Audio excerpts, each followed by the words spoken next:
Nós hoje vamos refletir no Evangelho de João, no capítulo 8, no versículo 30 ao 36.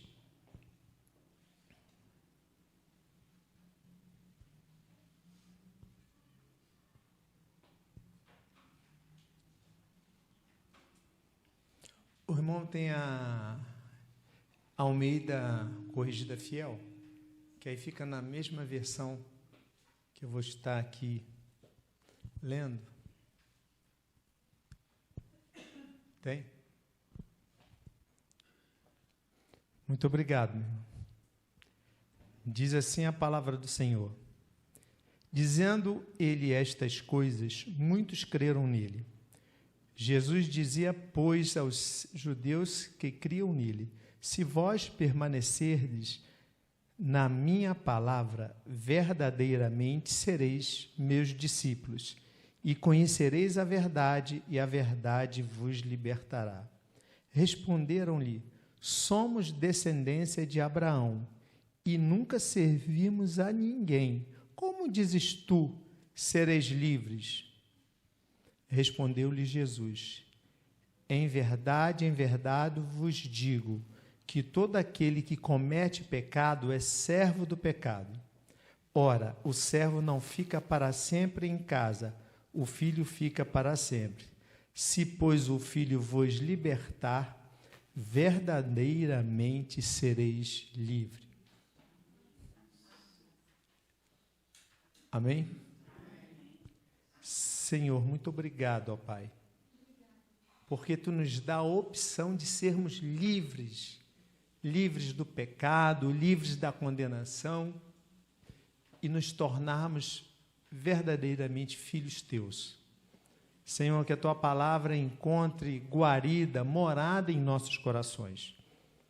E assim, Senhor Deus, esteja cuidando de cada um de nós, tratando, Senhor Deus, de todo o nosso ser, para que venhamos sempre viver em função da Tua vontade, para a honra, para a glória e louvor do Teu santo nome. Nós Te agradecemos por todas as coisas, no santo nome de Cristo Jesus. Amém. Amém. A igreja pode sentar. Amados, isso é uma parte da conversa de Jesus Cristo com os fariseus no templo, ensinando aos fariseus. E Jesus veio ensinando muitas e muitas coisas, e durante esse ensinamento, como diz aqui no versículo 30, dizendo ele estas coisas, muitos creram nele. E Jesus, aí vem a frase seguinte, e Jesus dizia, pois, aos judeus que criam nele. Então, nós precisamos entender aqui que esses judeus, que a palavra de Deus estava falando que cria nele, eram justamente aqueles dessa decisão que aparentemente eles tomaram para com Jesus Cristo. Mas nós sabemos que, pelo que nos relata o texto, até na continuação, aqui a Bíblia não fala quantos que creram realmente e quantos creram de uma forma superficial, entendendo e vendo aquilo que Jesus Cristo falava, porque isso acontecia nos ensinamentos de Jesus Cristo. Lá em João, no capítulo 2, no versículo 23, ali nós vemos uma referência disso, que muitos acompanhavam Jesus, mas não compreendiam direito aquilo que Jesus Cristo falava, eram influenciados pelos milagres, pela alimentação e até pelas palavras mesmo de Jesus Cristo, que muitas vezes trazia conforto e tudo mais. E aí relata que alguns afirmavam que criam em Jesus Cristo. Vemos aqui em João 2, no capítulo 2, versículo 23, assim, estando ele em Jerusalém pela Páscoa durante a festa, vendo os sinais que fazia, creram no seu nome, ou seja, creram em Jesus Cristo. Mas olha o que diz o seguinte, mas o mesmo Jesus não confiava neles, porque a todos conhecia. e não necessitava de que alguém testificasse do homem, porque ele bem sabia o que havia no homem. Então, veja, nós tiramos diversas lições desse texto para a nossa vida. Nem sempre, quando uma pessoa afirma que crer em Jesus Cristo, significa, na realidade, dizer que ela creu. Mas as suas atitudes precisam ir demonstrando que verdadeiramente aquela pessoa creu em Jesus Cristo. Por isso que nós precisamos estar bem atentos. Por quê? Porque eu sou não exclusivamente aquilo que eu falo que eu sou. Eu não sou, muitas vezes, o que as pessoas falam de mim que eu sou. Eu não sou, muitas vezes, aquilo que eu penso que eu sou. E o que eu sinto que eu sou, mas eu sou o que as minhas atitudes demonstram que eu sou. Perceberam? Parece uma coisa confusa, né? Mas tudo que se fala sobre nós, muitas vezes aquilo não é realidade. Até o que a gente fala mesmo, mas são as nossas atitudes que demonstram quem nós somos. E aqui se referindo a crer em Jesus Cristo. E por conta disso, já dentro desse conhecimento, Jesus Cristo faz essa afirmação. E ainda se lembrarmos lá também em João, no capítulo 6, no versículo 66, ele fala daquele momento em que ele falou que ele era o pão da vida. E ali, nessa referência bíblica, fala que muitos, depois das afirmações de Jesus Cristo, deixaram de segui-lo. Olha só o que diz aqui. Desde então, muitos dos seus discípulos, olha aí, seus discípulos, eles se diziam e se consideravam discípulos de Jesus Cristo, tornaram para trás e já não andavam com ele. Aí, meus irmãos, vem uma pergunta mais profunda para cada um de nós avaliarmos. A minha atitude demonstra que realmente eu sou discípulo de Jesus Cristo? Você está entendendo, meu amigo também e minha amiga, que está acompanhando essa mensagem pela mídia? As nossas atitudes falam mais alto do que a nossa palavra, do que dizem sobre nós, do que nós sentimos. As nossas atitudes demonstram, na realidade, como nós somos. E diante disso, Jesus Cristo faz. Vejam só como o contexto agora mudou. Diante das atitudes, Jesus Cristo faz essa afirmação que veremos a seguir. E Jesus dizia, pois, aos judeus que criam nele: se vós permanecerdes na minha palavra, verdadeiramente sereis meus discípulos. Amados, nós precisamos permanecer na palavra de Deus, porque isso é uma prática, isso é uma atitude que demonstra que nós somos discípulos de Jesus Cristo, por consequência nos tornamos filhos de Deus, porque cremos no nome de Jesus Cristo, não de uma forma superficial, não de uma forma aparente, não porque vamos receber algum benefício aqui que estamos precisando nessa nossa existência aqui, mas porque reconhecemos que Ele é o nosso Senhor e Salvador, o autor e consumador da nossa fé. Nós precisamos ter isso bem certo, meus irmãos, porque existe um grande perigo que nos ronda, de deixar as sensações, as imaginações nos convencer que realmente nós somos discípulos de Jesus Cristo e não estamos sendo. Nós precisamos ter atitudes de discípulos de Jesus Cristo. E naquele contexto, o discípulo era aquele que seguia, que acompanhava, que seguia os passos e buscava a aprender e colocar em prática. Sim, atitudes, porque só estar seguindo não significava dizer que era discípulo, que era salvo. Então, isso nos alerta muito.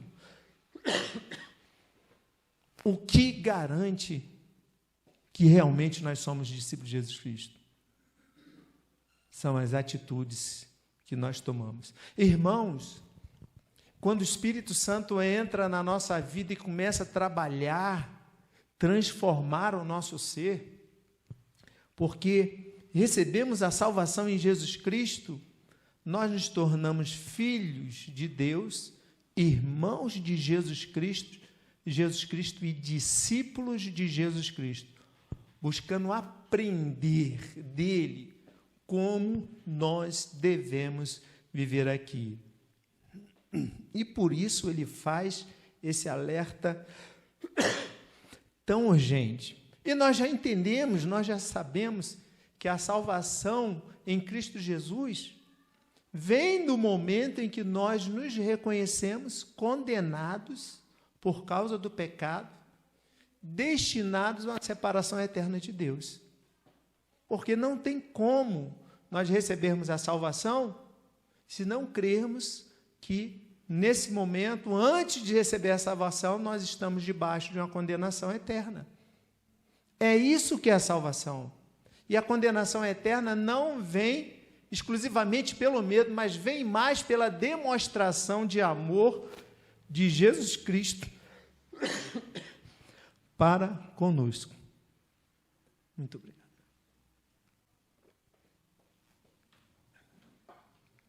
Então, a necessidade é necessário para que a gente tenha a salvação em Cristo Jesus, compreender que quem ainda não entregou a sua vida ao Senhor Jesus Cristo, ainda não tem a salvação. Muitos vêm à igreja, gostam do ambiente, são bem tratados, são ajudados, se sente acolhido, mas isso não quer dizer, ela pode até se batizar, se tornar membro da igreja, mas ainda não quer dizer que ela é salva. A salvação vem pelo reconhecimento da condenação. E mais ainda, reconheceu a condenação, mas se não convidou Jesus Cristo para morar em sua vida e ser o Senhor e Salvador da sua vida, ainda não tem a salvação. Pode fazer o que for, sabe por quê? Porque o Espírito Santo ainda não fez morada no coração. E aí Jesus Cristo fala aqui, ele traz isso bem claro, verdadeiramente sereis meus discípulos. Se o quê? E reparem que aqui Jesus Cristo estava falando para aqueles que afirmaram que creram em Jesus Cristo. Ele aqui não estava falando para quem não tinha afirmado, aqui ele falou para quem tinha afirmado que tinha crido em Jesus Cristo. Ele falou, se permanecerdes na minha palavra, verdadeiramente sereis meus discípulos. E aqui ele traz essa condição. Então, nós entendemos que para permanecermos na palavra de Deus, para conseguirmos obedecer a palavra de Deus, para conseguirmos colocar a palavra de Deus em prática na nossa vida, que é isso que ele está falando aqui, nós precisamos ser realmente salvos e o Espírito Santo habitar na nossa vida. Porque senão, irmãos, na nossa capacidade humana, nós não vamos conseguir. Nós não conseguiremos. Porque é Deus, através do Espírito Santo, quando Ele entra na nossa vida, que vai transformando a nossa vida. Ele transforma o nosso sentimento, Ele transforma a nossa personalidade, Ele transforma a nossa intelectualidade, Ele transforma as nossas escolhas de maneira tal que nós venhamos a ter alegria e lutar para permanecer na palavra dEle. Porque não é simples. Se fosse simples, Ele não estaria dando essa palavra. Mas com a ação do Espírito Santo na nossa vida, sim, nós conseguimos. Nós conseguimos e vamos, assim, caminhando. E aí ele diz, e conhecereis a verdade vos libertará. Então, aqui nós vemos que essa libertação, ela vem, vamos dizer assim, em diversas condições. A primeira condição dessa libertação é a libertação da condenação eterna. A Bíblia nos diz que a humanidade pecou, e ao pecar, toda a humanidade foi destinada à perdição eterna. Muitas pessoas não gostam de falar isso, mas, irmãos, é isso que abre os nossos olhos, isso é que abre os seus olhos, meu amigo, que abre a sua consciência, porque as pessoas pensam que por elas serem boas, Deus tem um lugarzinho guardado no céu. Pensam porque ela é a pessoa reta, ela é a pessoa moral, ela é a pessoa que tem essas condições, essas capacidades, que só faz bem, que ajuda todo mundo, faz boas obras. Ela tem Deus tem um lugarzinho no céu. Está equivocado. Não. Porque se fosse assim, Jesus Cristo não precisaria vir aqui. Se o homem tivesse essa bondade, Jesus Cristo não precisaria vir. Deus teria pego esse homem que não tinha se contaminado com o pecado, teria usado ele como o sacrifício para a remissão dos pecados, mas não teve. A Bíblia diz que todos pecaram e destituídos estão da glória de Deus. Então nós precisamos entender isso. Não há essa bondade no ser humano. Todos se desviaram de Deus, todos se tornaram abomináveis e desobedeceram a Deus. Desde lá do início, isso continua. E, infelizmente, a humanidade continua se separando cada vez mais daquilo que Deus quer para ela, que é trazê-la de volta à comunhão, de transformá-las em filho de Deus, todos os seres humanos, para que assim eles possam viver eternamente com Deus. Essa é a libertação que Jesus Cristo faz, já no início, no momento em que a pessoa entrega a vida a Jesus Cristo, se reconhecendo como um pecador e condenado a viver eternamente separado de Deus. Pela demonstração do amor tão maravilhoso de Jesus Cristo, entrega a vida a Jesus Cristo, o Espírito Santo faz morada no coração do ser humano e a Bíblia diz que o Espírito Santo derrama o amor. E o Espírito Santo começa a tratar da nossa vida para que a gente tenha o fruto do Espírito. Para que a gente, em função disso, comece realmente a agradar a Deus. Mas aonde vêm essas demonstrações na nossa vida? Nas nossas atitudes.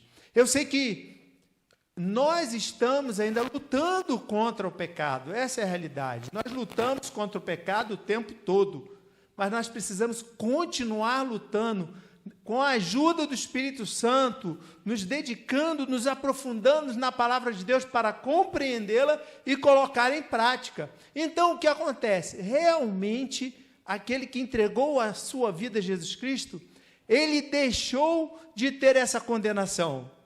Mas, no contexto, nós vemos aqui, ela precisa lutar contra o pecado. Porque o pecado está o tempo todo batendo na nossa porta. Essa é a grande realidade. Mas Deus nos ajuda. Mas aquele que vive em pecado, que permanece em pecado, ele ainda não recebeu essa salvação. Porque essa salvação o livra da condenação eterna e começa a capacitá-lo a ser transformado e dia após dia ir vencendo o pecado. Mas o que acontece? Nós falhamos. Essa é a realidade.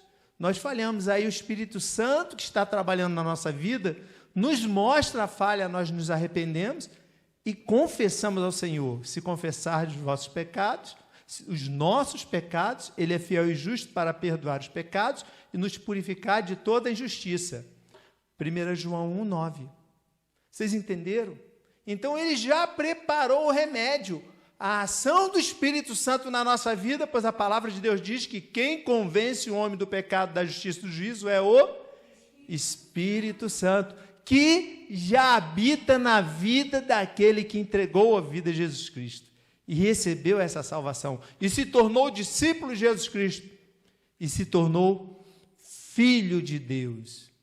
E nós vemos ainda nessa caminhada, Jesus Cristo fazendo essa afirmação, e conhecereis a verdade, e a verdade vos libertará. E aí nós vemos em seguida a reação dos judeus. Sabe de que judeus? aqueles que afirmaram que tinham crido nele ali. Não podemos falar que são todos, porque a Bíblia não especificou isso, mas alguns entendem sim que foram aqueles que falaram ali, como nós já citamos os outros versos anteriores, dando até um respaldo disso. Aí eles afirmam aqui, aí ao 33, responderam-lhe: somos descendência de Abraão e nunca servimos a ninguém. Como dizes tu, sereis livres? Eles não se consideravam escravos, porque eles eram filhos de Abraão, filhos da promessa. Aí vem também uma superficialidade da fé.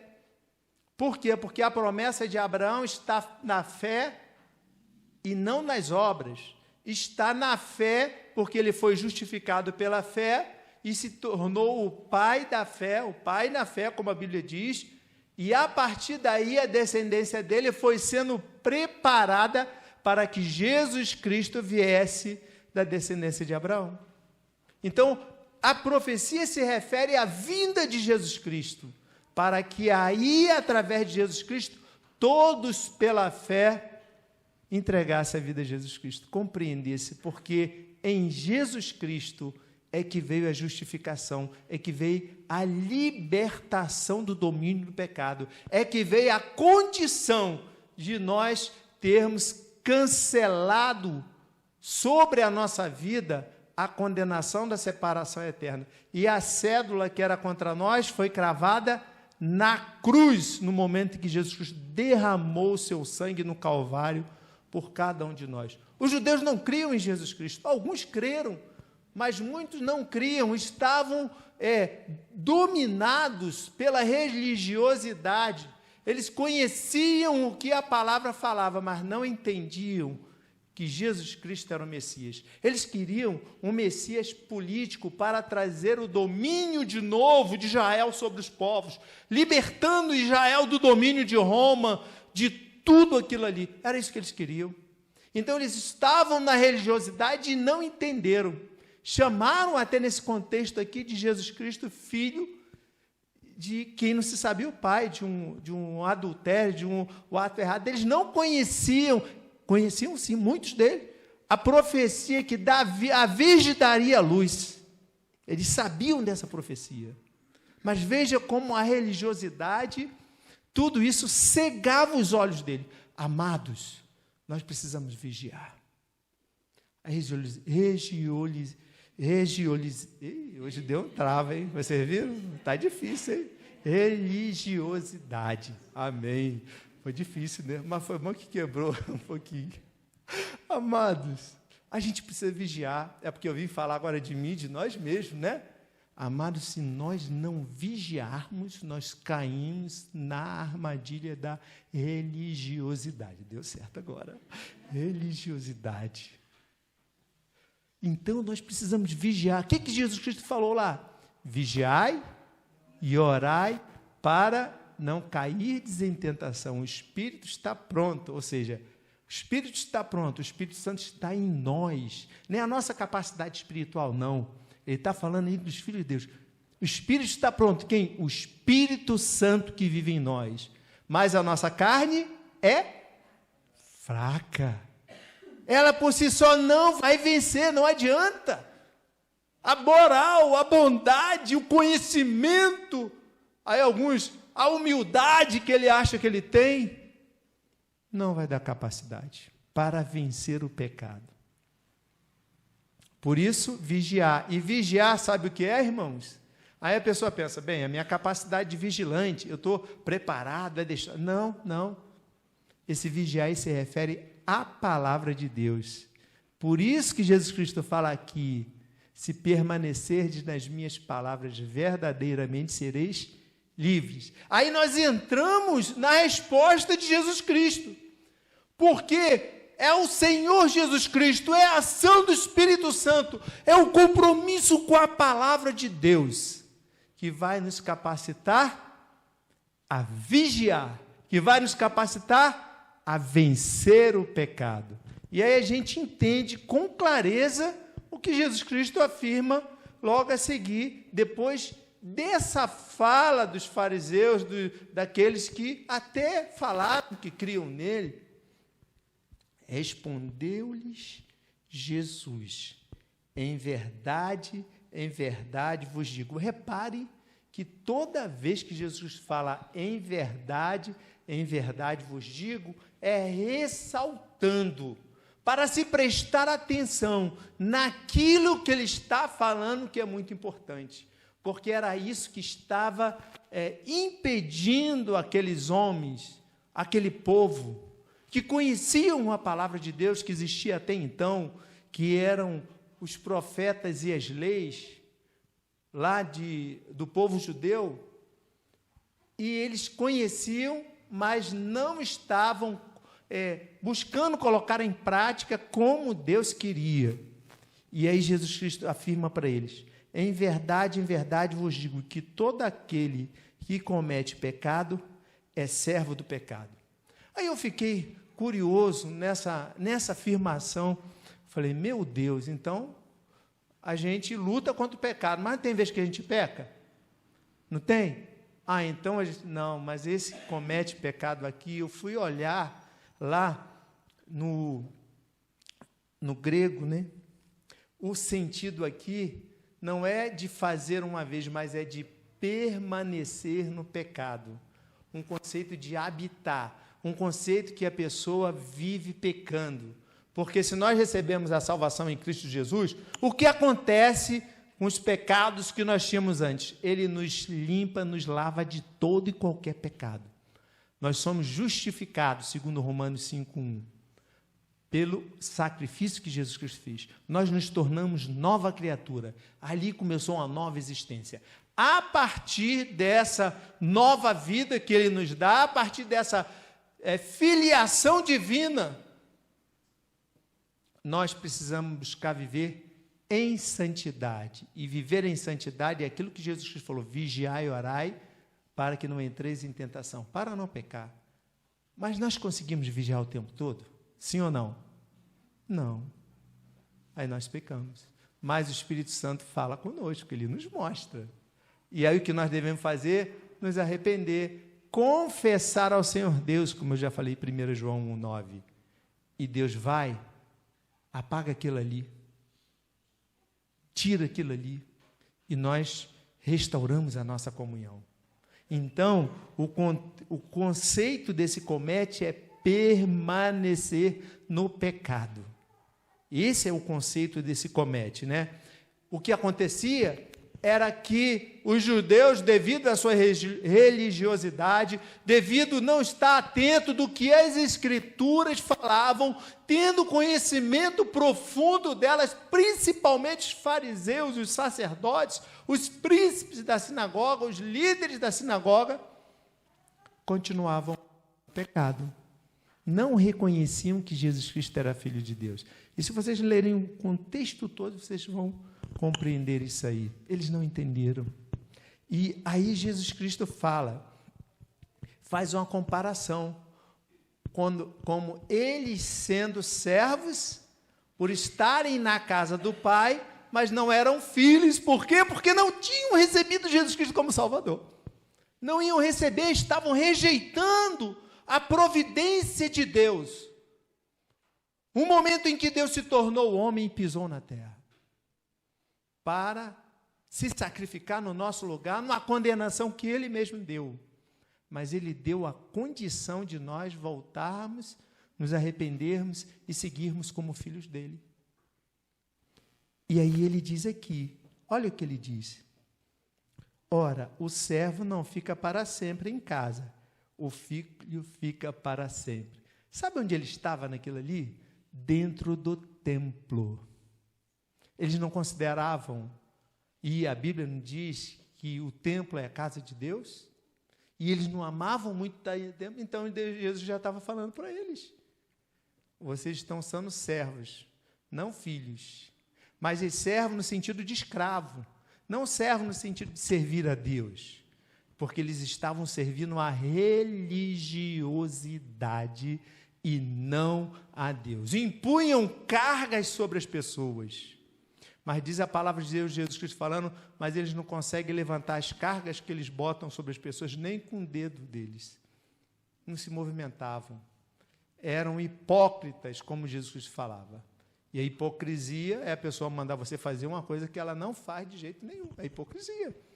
E Jesus Cristo estava falando isso deles. Vocês entenderam esse contexto? E aí Jesus Cristo fala isso, mostrando que naquela fé superficial que eles tinham em Abraão, e por ser descendência de Abraão, eram filhos de Deus, eram povo da promessa, a salvação está em Jesus Cristo para todo e qualquer ser humano, não na sua prática religiosa nem na sua condição.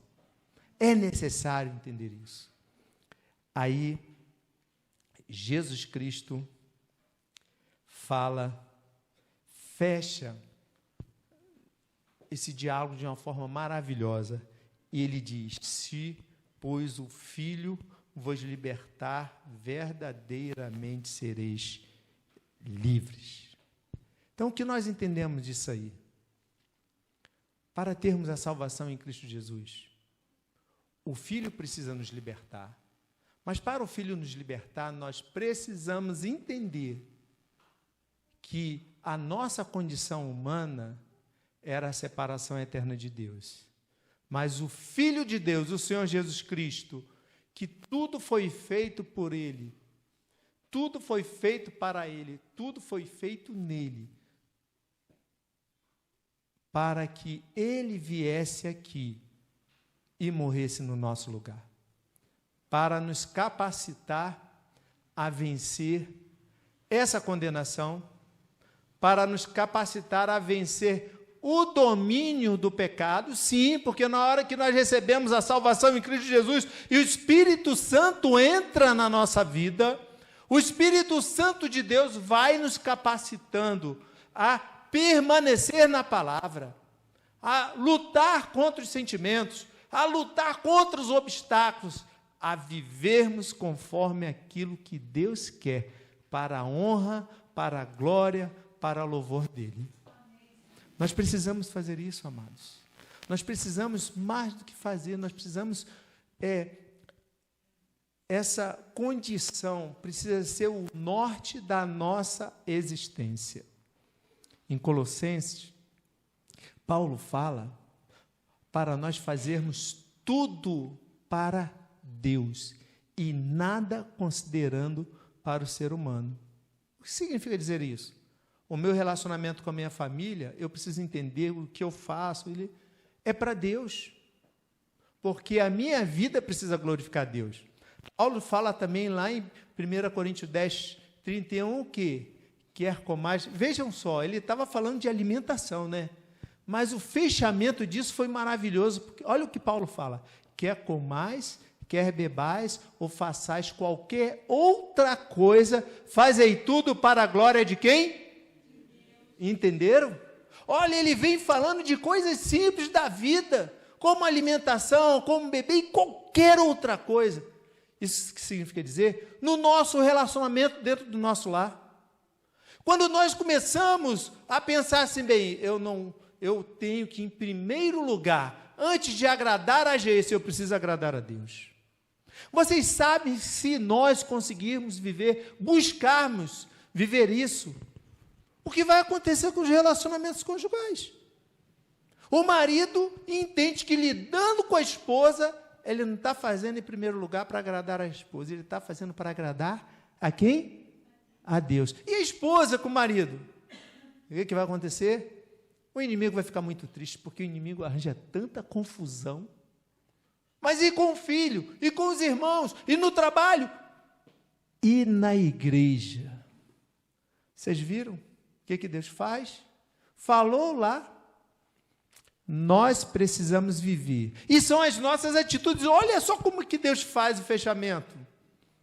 Se permanecerdes, o que Jesus Cristo está falando aqui, já é a solução para o que Paulo falou lá. Se nós permanecermos na palavra do Senhor Jesus Cristo, na palavra de Deus, o Espírito Santo vai nos levar a viver assim. Nós ainda vamos falhar, infelizmente vamos, mas vamos nos arrepender, vamos confessar, Ele vai tirar aquilo ali. Então não aceite a acusação do inimigo, você não tem jeito, você entregou realmente a vida de Jesus Cristo, já entenderam o que é entregar a vida de Jesus Cristo? Entregou? Se você entregou, então busque permanecer, faça a sua parte. Se você está fazendo e não está conseguindo, Deus nos fala como nós vamos conseguir. E a Bíblia nos fala que o pecado é humano, que as tentações são humanas. Não vem superior às nossas forças, mas Deus dá o escape. Sabe o que significa dizer isso, amados? Se você está lutando contra qualquer pecado, já entendeu o que é pecado? Se você já entendeu o que é pecado, o Espírito Santo está mostrando. Começa por aí. Então você já tem o Espírito Santo morando na sua vida. Então você está lutando contra isso. Mas você não consegue. É uma coisa que é maior que você. Aí você vem, é humano, não é superior à minha força, mas eu não consigo. Eu estou emocionalmente abalado, eu estou subjugado, eu não consigo. Aí ele fala, Deus dá o escape. Mas como é que Deus dá o escape? No momento que você compreende que não deve fazer aquilo, no momento que você busca ter força para não fazer aquilo, mas não consegue, aí eu me refiro a esse versículo, como que você jogar a toalha. Você fala, Senhor Deus, eu sei que é pecado, eu quero parar de fazer isso, mas eu não consigo. Aí você sabe, né? Me ajuda, Senhor, me ajuda. Não consegue, você fala, Senhor, eu jogo a toalha, eu não tenho condições, só Tu podes, eu quero, eu sei que preciso, mas não consigo. Aí Deus entra com o escape, sabe por quê? Porque é o momento que nós nos humilhamos e botamos debaixo de tudo, entendendo que só Deus pode nos livrar daquilo ali. Sabe o que Deus faz? Ele vem assim e pega você no colo, te levanta e te tira daquela situação e vai te fortalecendo e você larga aquele troço. Mas isso é ação de Deus. Mas compreendendo isso, irmãos, eu falo você, mas isso é para mim também, para todos nós. Isso é ação de Deus. Por quê? Porque nós buscamos permanecer na palavra deles. Entenderam? Vigiar é isso, é permanecer na palavra de Deus. Essas atitudes demonstram que nós somos o quê? Discípulos do Senhor Jesus Cristo. Então, Deus tem o poder sobre todas as coisas. E Ele quer nos livrar. Ele já nos livrou, aquele que entregou a vida a Jesus Cristo, da condenação eterna. Mas não fica só por aí, não. Ele quer nos livrar das tentações. Ele quer nos livrar do domínio do pecado. Só que os fariseus, só que aqueles religiosos, não entenderam o que Jesus Cristo estava falando. Mas Deus está falando ao nosso coração. Não desista. Lute pela sua família. Lute pelos seus filhos. Lute pelos seus irmãos. Lute pelos seus pais, lute pelos seus amigos, lute pelos irmãos em Cristo, não deixe, lute, porque a igreja é o corpo de Cristo. Nós não devemos abandonar, nós devemos lutar, ir atrás, nos humilharmos e clamarmos ao Senhor. Sabe o que Deus faz? Deus começa a transformação na nossa vida. Deus começa a transformação na vida dos nossos entes queridos. E Deus vai movendo todas as coisas para a honra, para a glória e louvor do nome dEle. E isso é a demonstração de que nós somos verdadeiramente discípulos de Jesus Cristo. Isto é a demonstração que verdadeiramente nós somos filhos de Deus e devemos viver dessa forma para a honra, para a glória e louvor do Senhor Deus. Eu quero, nesse momento, dar oportunidade. Se existe aqui alguém que ainda não tinha compreendido o que é realmente entregar a vida a Jesus Cristo e deseja fazer isso, eu vou dar oportunidade. Só que eu vou pedir para que os irmãos todos fechem os olhos, eleve o seu pensamento a Deus e esteja intercedendo, orando. Mas isso também serve para você que está aí nos assistindo em casa, onde você estiver. Deus está falando aos nossos corações e ao teu coração. Você que acompanhou essa mensagem, você que participou desse culto de adoração e louvor a Deus, Deus está falando para você também. Esse é o momento em que Deus nos dá a oportunidade. E dá oportunidade a todos aqueles que ainda não entenderam, para entenderem e se posicionarem, para que as suas atitudes sejam mudadas.